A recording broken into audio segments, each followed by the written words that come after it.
Hello and welcome. I'm Bimbo Oloede. Tonight, President Jonathan visits recaptured towns of Mubi, Baga and others in Borno and Adamawa states. Suicide bombers attack Borno and Jos again. 28 people confirmed dead.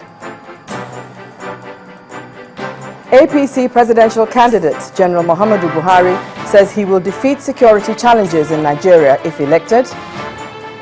And ISIS hitman identified as a London man called Jihadist John.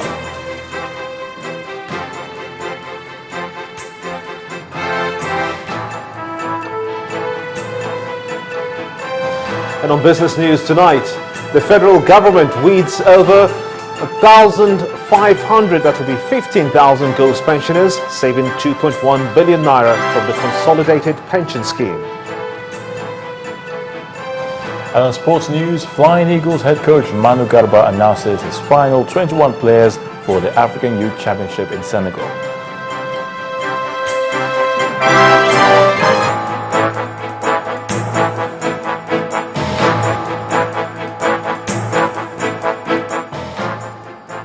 President Goodluck Jonathan today made a surprise visit to Mubi in Adamawa State, 3 months after it was recaptured by the Nigerian military. President Jonathan arrived at the Yola International Airport this morning, accompanied by the Chief of Defense Staff, all the service chiefs, and the Inspector General of Police, and then traveled to Mubi by helicopter. In Mubi, the President met with the Emir, Issa Ahmadu, and the people. There were unconfirmed reports that the President also visited Vintim village in Mubi, said to be the hometown of the country's defense chief, Alex Bade. Dr. Goodluck Ebele Jonathan! The combat-ready president and commander-in-chief may have had three things in mind while visiting the war fronts in Mubi, Adamawa State and Baga in Borno State. Firstly, to commend the gallant soldiers for the able way they recaptured territories formerly in the hands of the insurgents, a proof that they can protect the territorial integrity of Nigeria and shame those who had concluded that it was impossible. For this time, we didn't have enough materials to confront the terrorists. But now, at least, we'll receive significant number of weapons that has been improving the operations. We are pleased with you, what we are doing. We'll continue to encourage you. The whole world appreciates the strength of the Nigerian army because of your peacekeeping operations. Because of the Nigerian army, we're able to stabilize a number of West African and indeed African countries. Because the world was wondering what was happening to Nigeria. These the Nigerian soldiers will know that Boko Haram will hold them to ransom for a very long time. But things have changed now. We are very happy with what we are doing. How to continue to reinforce them with necessary equipment and logistics to complete the mission, as well as their welfare, including rewards for the soldiers when it is all said and done, especially with families of soldiers who lost their lives in this battle, is next on his mind. But be rest assured that anything that is due you, you'll surely get it.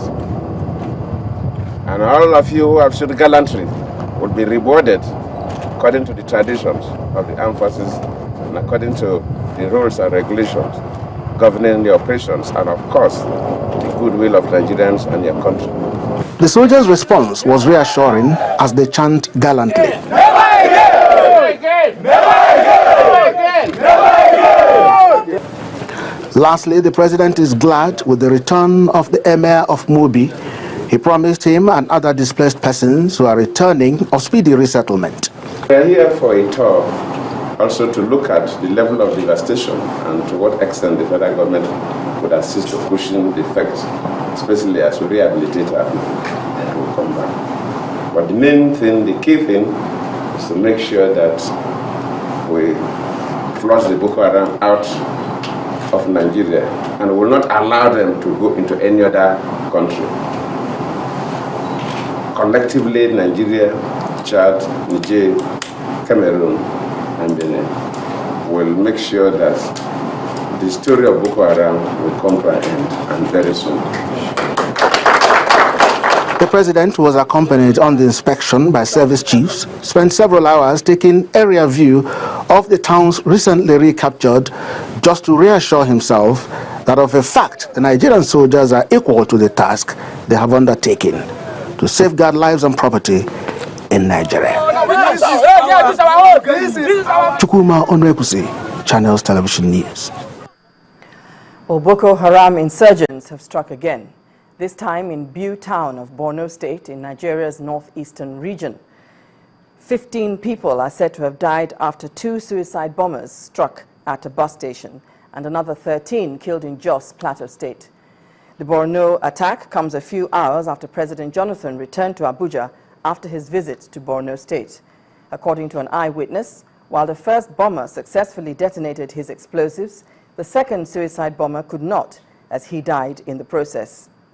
And to Jos, Plateau State in Nigeria's north-central region, security operatives and rescue teams are battling to save lives following a twin blast which occurred along Bauchi Road this evening.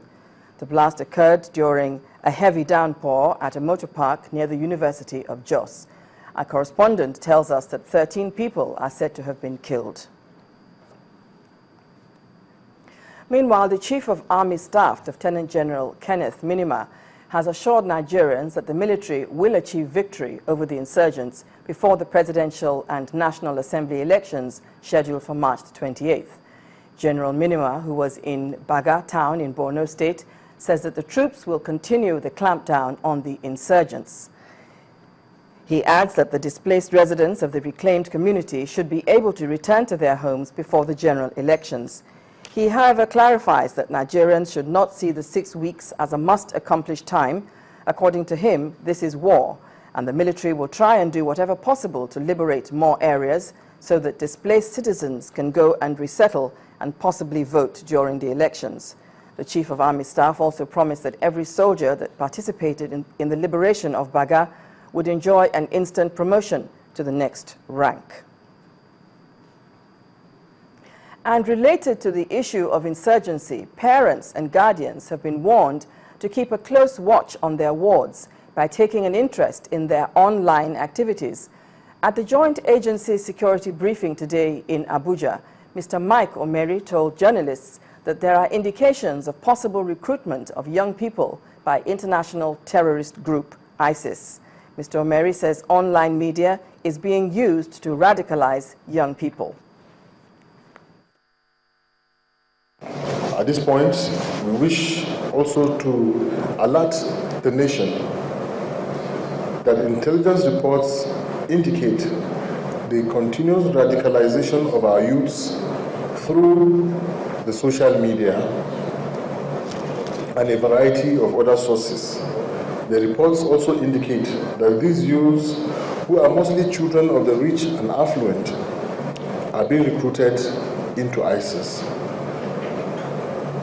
We therefore call on parents and guardians, especially those whose wards are schooling abroad, to closely monitor the activities of these students who may be susceptible to the antics of the promoters of this strange, catastrophic ideology.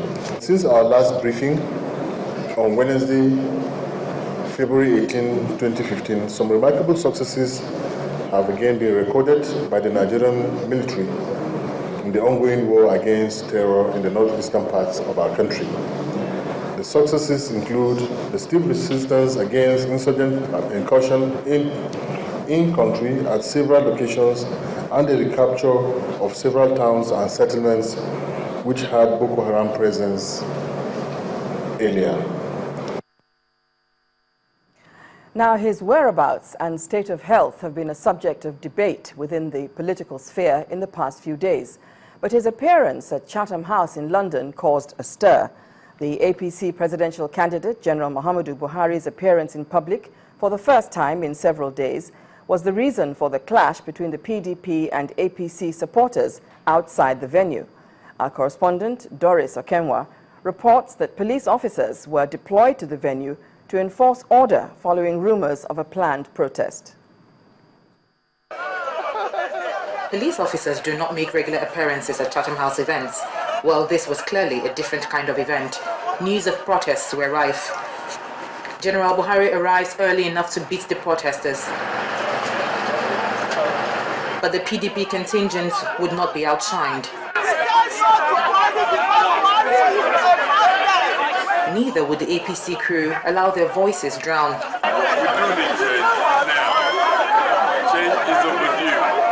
This was the scene in front of Chatham House during and after the conference. London's St. James's Square had quite a show. To the meeting proper now, the attention of the people in the hall and many who watched online were on the words, but perhaps more on the body language of General Buhari. The global interest in Nigeria's landmark election is not misplaced at all. It is our collective interest that the postponed elections should hold on the scheduled dates, that they should be free and fair, that their outcomes should be respected by all parties. And in an interview with Channels Television, the elephant in the room is pointedly addressed. After visiting 35 states and holding town hall meetings in Lagos, in Kano, in Abuja, and then having forced on me 6 weeks of holidays, I have to come away from Nigeria to have some relative peace. That's what brought me here. So it had nothing to do with health challenges? Well, they have been watching me on the television, I heard me on the radio, visiting the whole country. I never had any health problem. But we might not have heard the last of this issue, as many continue to ask why this clarification took a long time coming. But a point raised by some participants is that beyond the elections and political skirmishes, pressing issues that impact on the nation's image and its citizens persist. That would be insecurity, economic decline, among others.